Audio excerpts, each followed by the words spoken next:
Hotel ಉದ್ಯಮ ಅಂದ ತಕ್ಷಣ ನಿಮ್ಮ ಹೆಸರುಗಳು ಬರ್ತಾ ಹೋಗುತ್ತೆ. ನೀವಿಟ್ಟ ಹೆಸರುಗಳು, ನೀವು ಮುಂದಕ್ಕೆ ತಂದ ಉದ್ಯಮದ ಹೆಸರುಗಳು, ಮಯೂರ ಬೇಕರಿಯಿಂದ ಹಿಡಿದು, ಕೆನೋಲಾ ಇಂದ ಹಿಡಿದು, ನಮ್ಮೂರ ಹೋಟೆಲಿಂದ ಹಿಡಿದು, ಐ ಥಿಂಕ್ ಲಿಸ್ಟ್ ಹೇಳ್ತಾ ಹೋದರೆ ಸಾಯಂಕಾಲ ಆಗ್ಬಿಡುತ್ತೆ ಅಂತ ಅನಿಸುತ್ತೆ.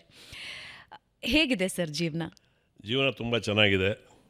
ನಾನು ಒಬ್ಬ ಹೋಟೆಲ್ ಉದ್ಯಮಿಗೆ ಪರಿಮಿತನಾಗದೆ ನಾನು ನನ್ನ ಜೀವನವನ್ನು ಒಬ್ಬ ಆಹಾರ ಉದ್ಯಮಿಯಾಗಿ ನಾನು ಮಾರ್ಪಾಟುಗೊಳಿಸ್ಕೊಂಡಿದ್ದೇನೆ.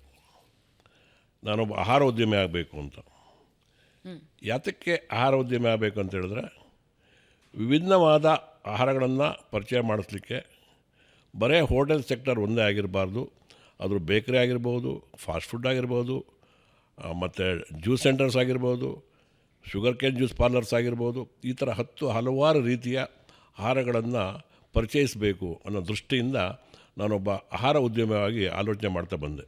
ಯಾಕೆ ಅನ್ನಿಸ್ತು ಆಹಾರ ಉದ್ಯಮಿ ಆಗಬೇಕು ಅಂತ? ಯಾಕೆಂದರೆ ಇವಾಗ ಹೋಟೆಲ್ ಒಂದು ಮಾಡಿದವರಿಗೆ ಅವರ ಬಹಳ ದೊಡ್ಡ ಕನಸು ಏನಿರುತ್ತೆ ಅಂದರೆ, ಇನ್ನೊಂದು ಸ್ವಲ್ಪ ದೊಡ್ಡ ಹೋಟೆಲ್ ಮಾಡೋಣ, ಇನ್ನೊಂದು ಸ್ವಲ್ಪ ದೊಡ್ಡ ರೆಸ್ಟೋರೆಂಟ್ ಮಾಡೋಣ, ಬ್ರಾಂಚ್ಗಳನ್ನು ತೆಗೆಯೋಣ ಅಂತ. ಆದರೆ ಈ ಆಹಾರದಲ್ಲೇ ವಿವಿಧತೆಯನ್ನು ತರಬೇಕು, ಬೇರೆ ಬೇರೆ ರೀತಿಯ ಪರಿಚಯ ಮಾಡಬೇಕು. ಯಾಕೆ ಅನ್ನಿಸ್ತು ನಿಮಗೆ? ಅದಕ್ಕೆ ಮೂಲತಃ ನೀವು ಹೇಳ್ದಂಗೆ ನಾವೊಂದು ಬಡ ಕುಟುಂಬದಿಂದ ಬಂದಂಥವನು. ನನ್ನ 18ನೇ ವರ್ಷದಲ್ಲಿ ನಾನು ಒಬ್ಬ ಹೋಟೆಲಿಯರಾಗಿ ಈ ವೃತ್ತಿ ಜೀವನಕ್ಕೆ ಒಳಪಟ್ಟೆ. ಅದು ಶುರುವಾಗಿದ್ದು ಬಾಲ್ಯದಿಂದನೇ ನಿಮಗೆ? 18ನೇ ವರ್ಷದಲ್ಲಿ ನಾನು ಸ್ವಂತ ಕಾಲ ಮೇಲೆ ನಿಂತು ನಾನೊಂದು ಹೋಟೆಲನ್ನು ಶುರು ಮಾಡಿದೆ.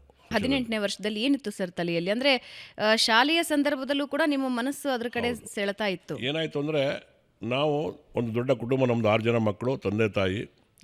ಹೀಗೆ ಆವತ್ತಿನ ದಿವಸಗಳಲ್ಲಿ ಸ್ವಲ್ಪ ಕಷ್ಟ ದಿವಸಗಳು ಜಾಸ್ತಿ. ನನಗೆ ನಮ್ಮ ತಂದೆ ತಾಯಿಗಳು ವಿದ್ಯಾಭ್ಯಾಸ ಕೊಡೋಷ್ಟು ಶಕ್ತರಾಗಿದ್ದರು, ನನಗೂ ಕೊಟ್ಟಿದ್ದಾರೆ ಕೂಡ. ನನಗೇನಿಸ್ತಾ, ನಾನು ದೊಡ್ಡ ಮಗ ಮನೆಯಲ್ಲಿ, ಇನ್ನೂ 6 ಜನ ನಮ್ಮ ಮನೆಯಲ್ಲಿ, ನಮ್ಮ ಅಕ್ಕ ತಂಗಿಯರು, ಅಣ್ಣ ತಮ್ಮಂದರು ನಾವು. ಅವರಿಬ್ಬರೇ ತುಂಬ ಕಷ್ಟಪಡ್ತಾಯಿದ್ರು.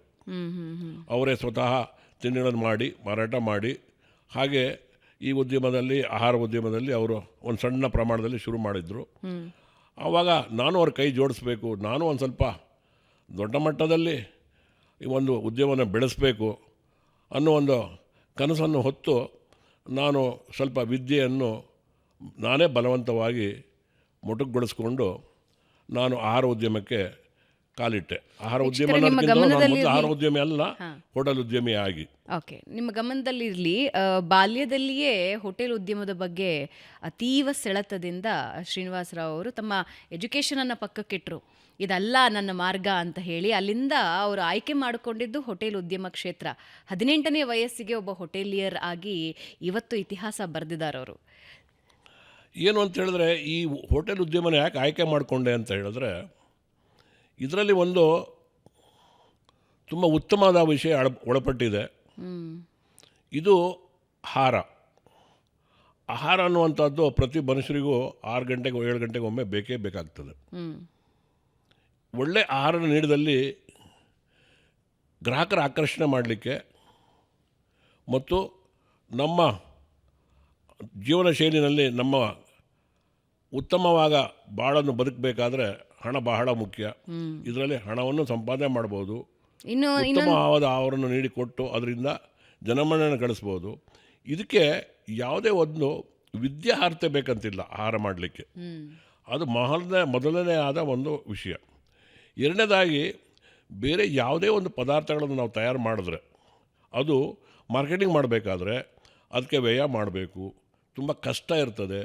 ಅದಕ್ಕೆ ಒಂದು ಇನ್ಫ್ರಾಸ್ಟ್ರಕ್ಚರ್ ಬೇಕು, ಅದಕ್ಕೆ ವರ್ಕಿಂಗ್ ಕ್ಯಾಪಿಟಲ್ ಬೇಕು. ಇದು ಆ ರೀತಿ ಅಲ್ಲ.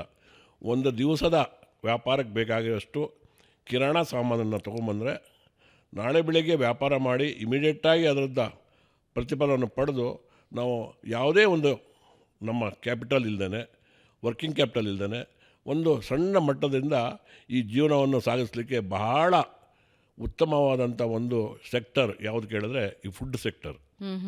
ಇದರಲ್ಲಿ ನೋಡಿ, ಬಾಕಿ ಯಾವುದೇ ಒಂದು ಸೆಕ್ಟರ್ಗೆ ಹೋದ್ರೂ ಇಮಿಡಿಯೇಟಾಗಿ ನಾವು ಅದರ ಪ್ರತಿಫಲ ಪಡೆಯಲಿಕ್ಕೆ ಸಾಧ್ಯವಾಗೋದಿಲ್ಲ. ಇದರಲ್ಲಿ ಕಷ್ಟಪಟ್ಟು ಮಾಡಿಕೊಂಡಾಗ ಇಮಿಡಿಯೇಟ್ ಪ್ರತಿಫಲ ಸಿಗ್ತದೆ.